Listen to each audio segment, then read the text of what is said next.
পৃথিবীতে একজন মানুষই শুধু জানতেন যে তিনি পৃথিবীতে কতদিন বাঁচবেন, সেটা হচ্ছে সাইয়েদনা আদম আলাইহিস সালাম। ওনাকে বলে দেওয়া হয়েছিল তুমি পৃথিবীতে বাঁচবে 1000 বছর। সাইয়েদনা আদম বললেন, মাবুদ আমার ছেলে দাউদের কত বছর হায়াত আপনি দিয়েছেন? আল্লাহ বললেন মাত্র 40 বছর, 4 ইয়ার্স। সাইয়েদনা আদম বললেন, মাবুদ আমার এই সুন্দর ফুটফুটে ছেলেটারে শুধুমাত্র 40 বছর কেন দিলেন? ও মাবুদ আমার 1000 বছরের দরকার নাই, আমার 1000 বছর থেকে 60 বছর আমি আমার ছেলেরে দিয়ে দিলাম। 940 বছর বয়সে মালাকুল মাউত এসে হাজির, এসে বলল জিতু আন আকবাদা রূহাক, রূহ কবজ করতে আসছি। আদম আলাইহিস সালাম বললেন, রূহ কবজ করতে আসছো মানে? মালাকুল মাউত বললেন, না না, ওই যে আগের কথা স্মরণ করেন আপনি 60 বছর দিয়া দিয়েছিলেন। কয় না আমি দেই নাই। মালাকুল মাউত বলে, আল্লাহ ঘটনা দেখেন, দিয়া কয় দেই নাই। আল্লাহ কয় থাক কথা কইছ না, আয়া পড়। সুবহানাল্লাহ পড়েন।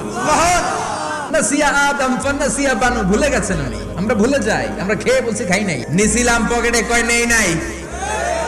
এরকম ডাকাইত আছে না নাই? আছে।